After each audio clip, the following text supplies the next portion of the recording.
I was recently asked what is a sacred grove, as I was droning on about ancient yew trees I had visited, and that they had been part of an important Celtic area surrounded by significant trees.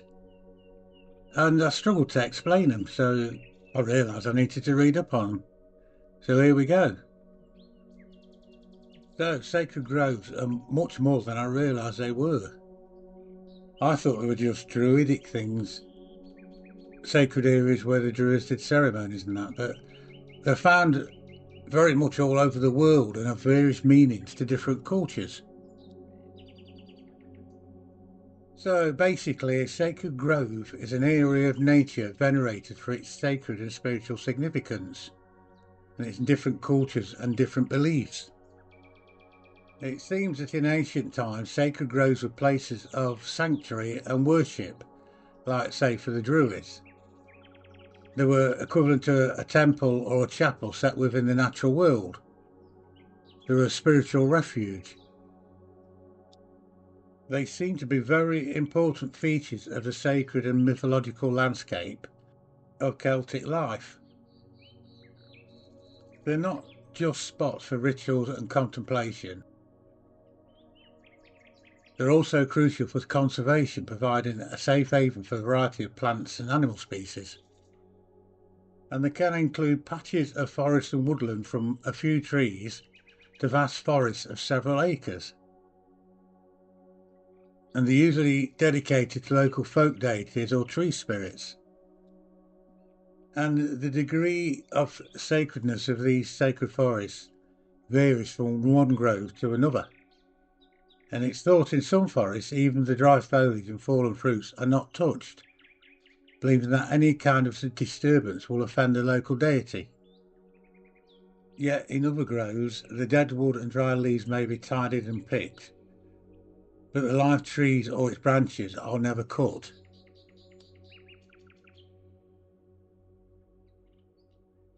These natural places of worship and sanctuary have been important to many cultures throughout history, including the Druids, the ancient Greeks and the Romans, mainly pre-Christian societies.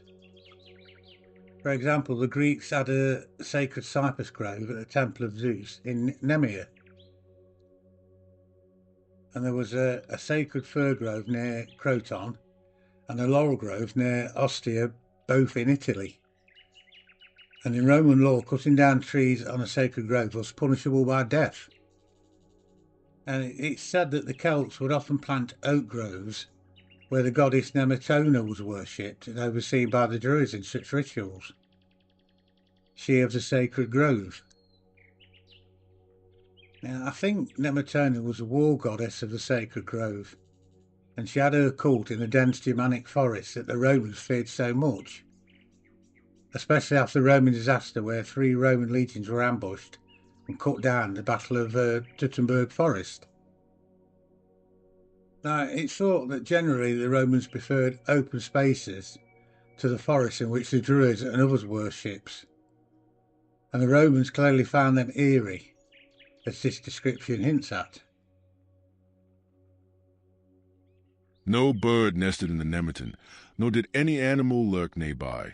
The leaves constantly shivered though no breeze stirred. Altars stood in its midst, and the images of the gods. Every tree was stained with sacrificial blood. The very earth groaned. Dead yews revived. Unconsumed trees were surrounded with flame, and huge serpents twined round the oaks. The people feared to approach the grove, and even the priest would not walk there at midday or midnight, lest he should then meet his divine guardian. It says the Nemetes were the main worshippers of Nemetonia, just as the Brigantes of northern England worship Brigantia.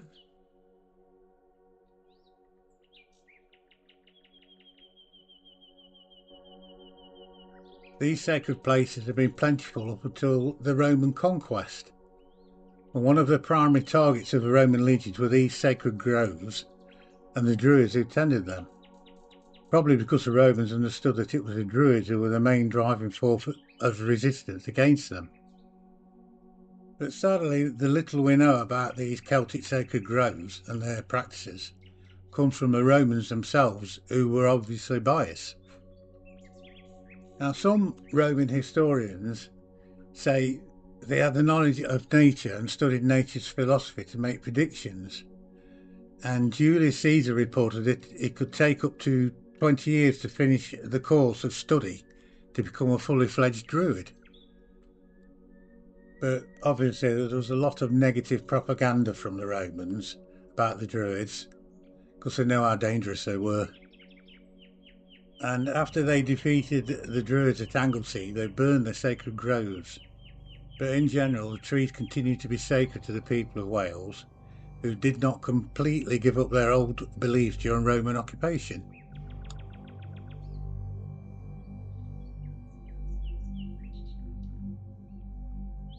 The Romans actually had their own sacred groves, often found on the edge of cities. But many Roman and early Christian traditions were incorporated into existing Celtic ones, as we know. Churches tended to be built near sacred groves that had once been used by the Celts. So it seems these sacred groves seem to be places of worship and sanctuary for the Druids, like a temple or chapel set within the natural world.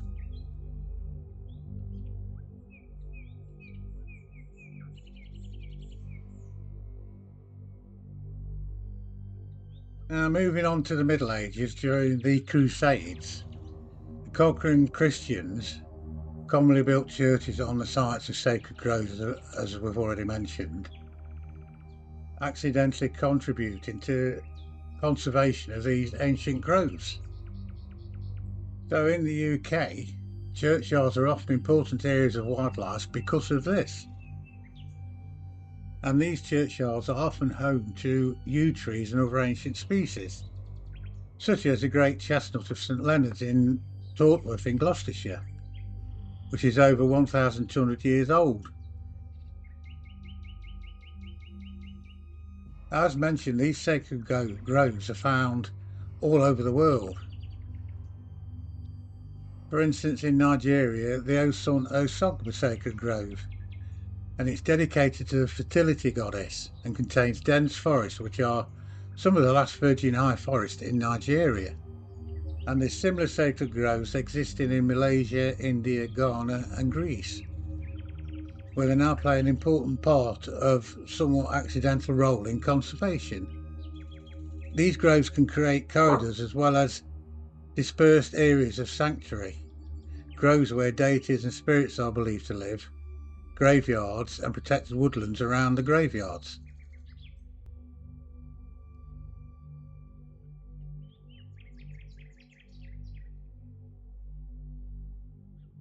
Now, as I was doing the research, I found out that many contemporary druids are creating new sacred groves in the gardens, on the farms or on public land. And in 1988 a programme was started called the Sacred Grove Planting Programme, offering support and advice to members of the Druid Order and members of the public who wanted to create new sacred spaces around the world. As a result of this, thousands of trees and hundreds of groves have been planted worldwide, forming a network of woodland sanctuaries that radiates peace and offers refuge to both wildlife and man. And many of these groves are small private sanctuaries on private land, using sacred trees from the Celtic tradition.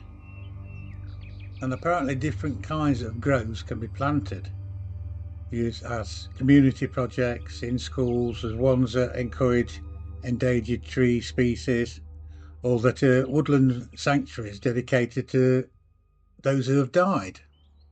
And the sacred grove can be a natural clearing in a forest, or it can be created by planting at least 5 trees in an oval, circle or horseshoe, or even a cauldron shape. Curious.